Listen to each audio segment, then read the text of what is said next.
Hola, hola mis amigos, bienvenidos a este su espacio, el taller de arte Santiago Fernández.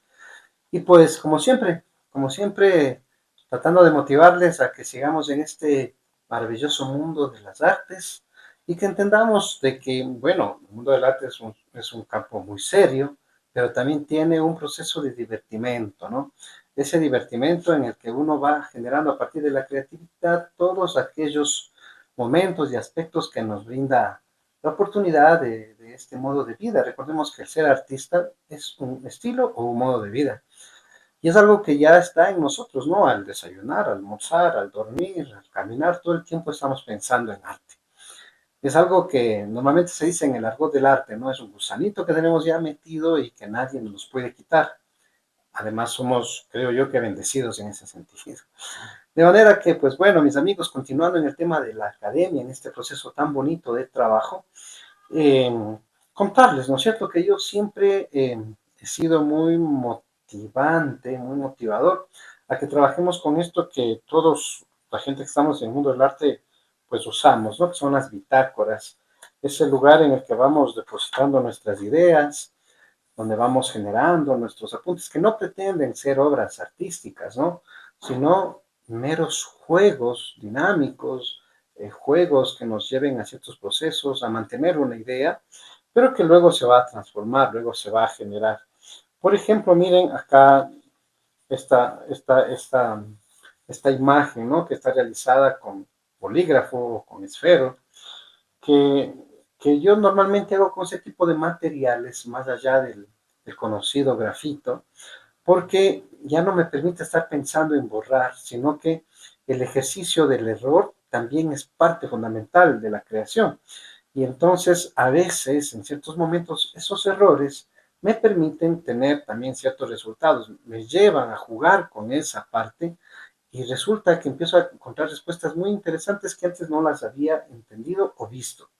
Entonces, en esta idea, por ejemplo, miren, habla esta parte superior de ese vacío, ¿no? Lo que se conoce como la silla vacía, que va a estar ligada a muchas aristas, a muchos parámetros, que pueden ser emocionales, pueden ser una condicionante política también, puede llevarnos también a ese espacio que tiene el ser humano, por ejemplo, en las municipalidades, para poder expresar sus requerimientos, sus necesidades.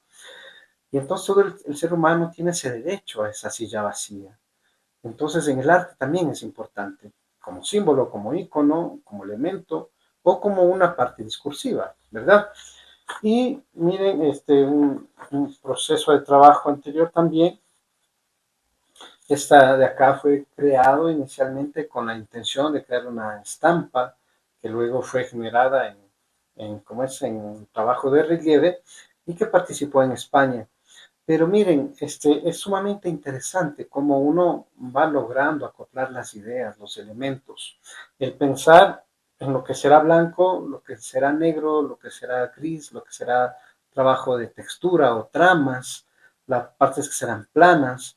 Entonces uno va teniendo una idea general. Recuerden que yo siempre les he dicho, ¿no? De que parto de una idea, esa idea la voy desarrollando y luego pues paso ya a trabajar en la placa. La estampa ustedes van a ver que es distinta, la idea general se conserva, pero hay partes que están modificadas en función de lo que ya en el trabajo me va llevando a hacer. Y en esta parte, ¿no es cierto?, de la academia, que nos toca ya hablar de esa otra parte que es el hacer, ¿no es cierto?, que es la que todos están esperando, es que ya debemos empezar a generar nuestras ideas.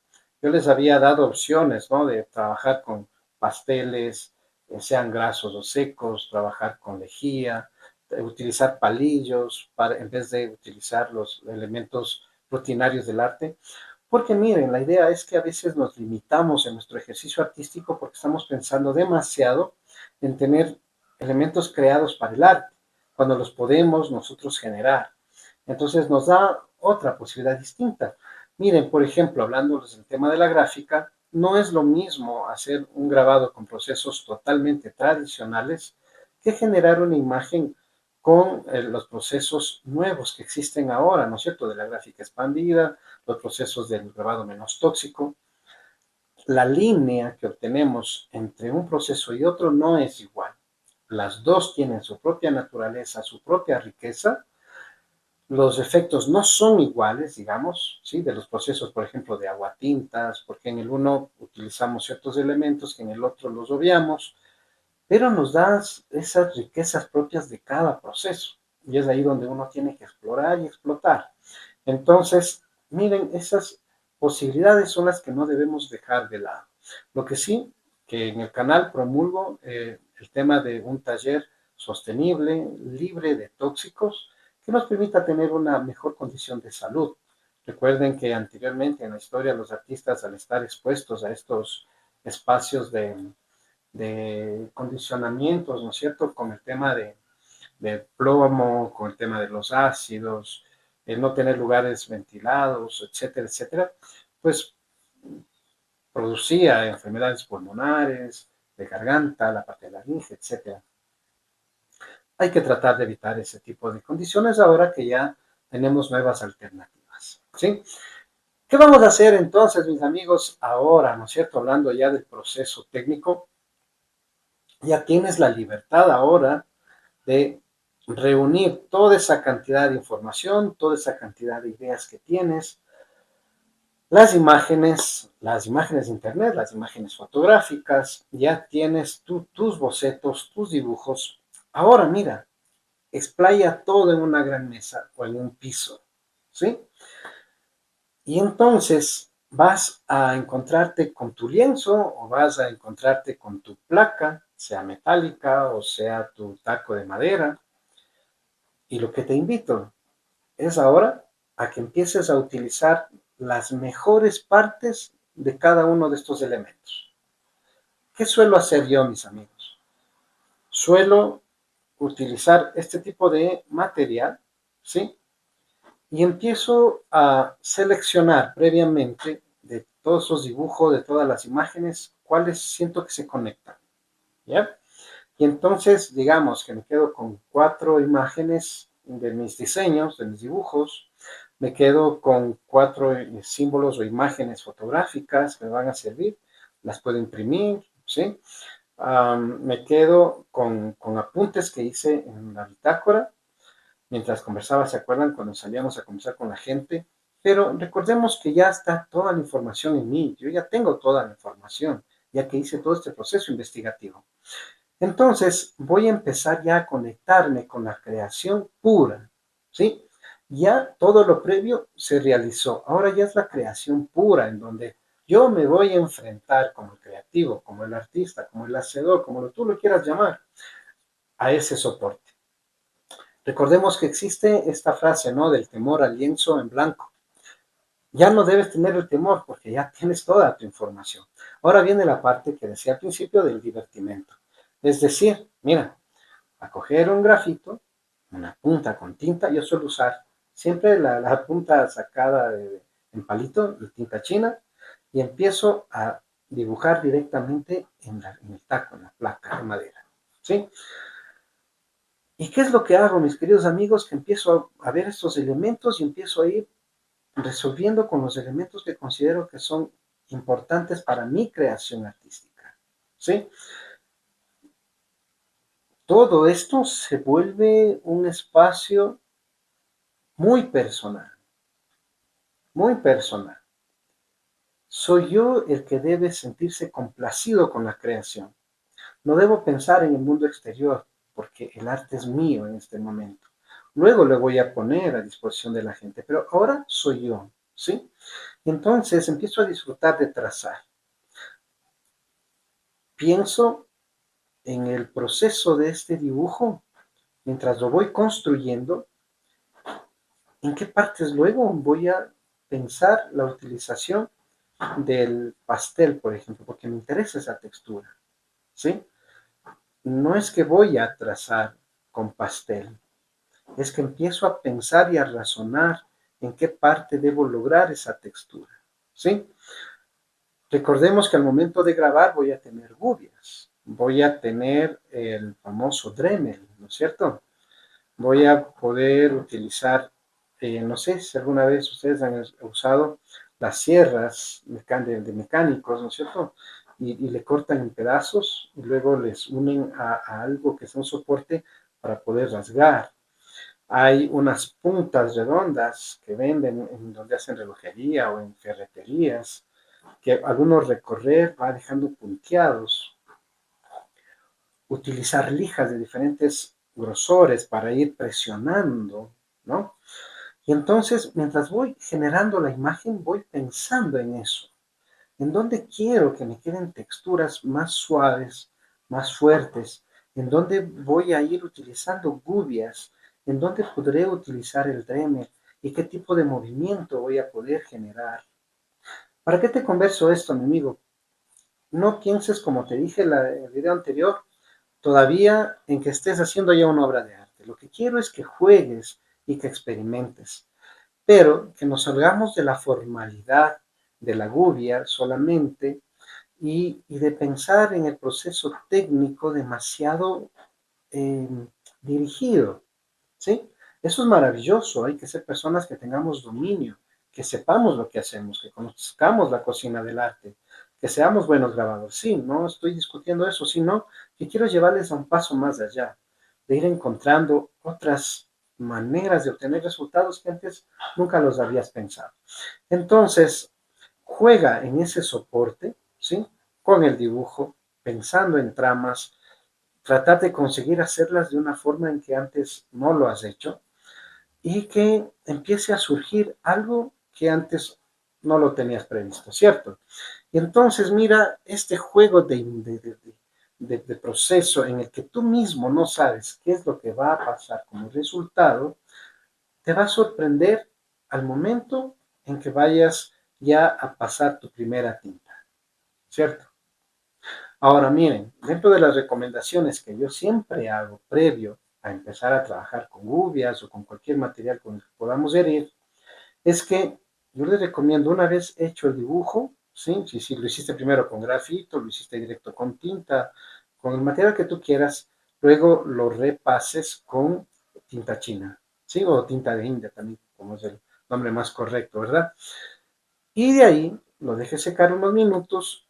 Seguido de ello, te invito a que coloques pueden revisar mis videos anteriores en donde yo preparo las maderas, coloco puntos de óleo, puede ser también aceite común de cocina, ¿eh? Y lo pases por encima. Ahora yo pongo óleo, siempre un color algo rojizo, tierra, con el afán de luego poder ir teniendo un contraste claro de lo que voy generando, ¿sí? Y también al poner el aceite, ustedes saben que la parte alta de la madera, o en este caso del MDF, por ejemplo, es duro. Al poner el aceite se ablanda, pero también se compacta la estructura, ¿sí? Entonces, al pasar la gubia, es como pasar el linóleo, es muy suave. ¿De acuerdo? Ese tip también les dejo hoy, mis amigos. Y luego frotamos bien, bien, bien, bien por toda la superficie. Luego pasamos un trapo nuevo, pero eliminando el exceso que tenga. Y amigos, inmediatamente de que lo quiten, ¿sí? Ya van a poder empezar a trabajar. Yo suelo esperar unos minutos para que absorba, ¿sí? 5 minutos a 10 minutos máximo. Y cuando empiezo a trabajar ya tengo una placa totalmente suave, ¿sí? Y también la línea se mantiene muy, muy pura. Entonces, miren mis amigos, una vez hecho esto, lo que les estaba conversándoles un poquito antes es que ahora viene el momento en que ya voy a buscar esas herramientas con las que voy a trabajar esa idea que tenía prevista. Hay personas que van a querer que la obra salga tal como hicieron su boceto y está bien, de acuerdo, trabájala, disfrútalo, eso es lo importante. Pero hay personas como yo que eso es un recurso y que luego el resultado está directamente con la placa, en el lenguaje y comunicación que tengo con ella, los requerimientos que me empieza a pedir, porque miren, la otra parte, luego de grabar la imagen, es que en el proceso me va a ir pidiendo tipos de entintados. Una cosa muy básica es simplemente pasar un color por encima, ¿verdad? Pero otra cosa es empezar a pensar en veladuras, ¿cierto? Empezar a pensar en qué parte van a ir entintados básicos planos, en qué parte quiero conseguir juxtaposición de color, en qué parte del proceso de la parte grabada voy a generar textura. ¿Y qué pasa cuando un color se pone sobre el otro? ¿Cuál es el resultado que voy a tener? No es lo mismo imprimir, miren, no es lo mismo, hablando de tintas, ¿no? Poner primero el amarillo y encima el rojo, que al revés, primero el rojo y encima el amarillo. Va a depender de varios factores los resultados. Uno puede decir, o sea, si pongo amarillo y rojo me da naranjado. Básicamente sí, pero va a depender de la cantidad de rojo que pongas encima del amarillo, ¿sí? Y te va a dar un efecto distinto a que pongas bastante amarillo primero y una cantidad menor de rojo encima. Son resultados distintos, aunque tú no lo creas. Es diferente la mezcla, la reacción química de ese pigmento, porque recuerden que no son, las tintas no son colores de pigmento, son basados en otro principio que hablaremos próximamente. Entonces las reacciones son distintas, no es igual. ¿Qué pasa? Que en cierto momento de la obra me doy cuenta de que ya no puedo seguir con esa cromática, sino que esta otra parte de la obra me sugiere que si estaba, voy a suponer, trabajando con colores anaranjados y en esa gama, de pronto me dice que ya debo saltarme a violetas, ¿no? ¿Cierto? Trabajando con colores que sean complementarios. Y resulta que ahora ya debo salirme de esa cromática. ¿Cómo hago si estoy trabajando, por ejemplo, en un taco perdido? Pues obviamente que debo esperar tiempos de secados, no necesariamente, ¿no? Pero si quiero pasarme a eso, pasar blanco primero en la placa, ¿cierto? Esperar que ese blanco en la impresión se seque, porque así estoy recuperando luz y voy a poder volver a resolver el proceso con otra cromática. Y eso probablemente me pida el proceso de trabajo 3, 4, 5 veces, porque voy a irme saltando a otros juegos cromáticos. Ya no voy a estar con violetas, sino que ahora necesito gamas de verdes. Y luego quizás termine amarillos. Necesiten. O sea, es un proceso de encuentro, es un proceso de ir pensando todo. Pero en el proceso, redundo mucho en este término, en el proceso de ir razonando, mi proceso de creación. Y entonces, claro, ¿por qué es mágico el grabado? Porque cada vez que levantas tu papel, vas viendo esos resultados que aparentemente entiendes que están pasando, pero cuando levantas, ves que el efecto te quedó increíble, ¿sí? Entonces te maravillas, te sorprendes. Así que mis amigos, miren, ahora ya les dejo a ustedes con esta parte final de este proceso de creación, con este proceso de hacer los deberes, con este proceso investigativo, con este proceso de dinámica, de encontrar respuestas y con las factibilidades que tengamos para crear nuestra obra, ya en un encuentro personal. Yo les pongo un reto final ahora. ¿Qué les parece si ustedes luego comparten en sus propias redes, en su propio Facebook, Instagram, etcétera, poniendo, o sea, un hashtag, ¿sí? Academia Taller de Arte Santiago Fernández o hashtag Santiago Fernández, con el fin de que me llegue esos trabajos y saber que ustedes estuvieron generando la obra y que ustedes encuentran nuevas respuestas a su trabajo artístico. Yo quiero motivarles. Mi intención es llevar su trabajo a un nivel más alto, más fuerte, y que sean ustedes las personas que sientan al final de todo la complacencia de un trabajo bien hecho. Mi abrazo fraterno, mis amigos, y espero que me compartan todos sus trabajos. Un abrazo y hasta la próxima.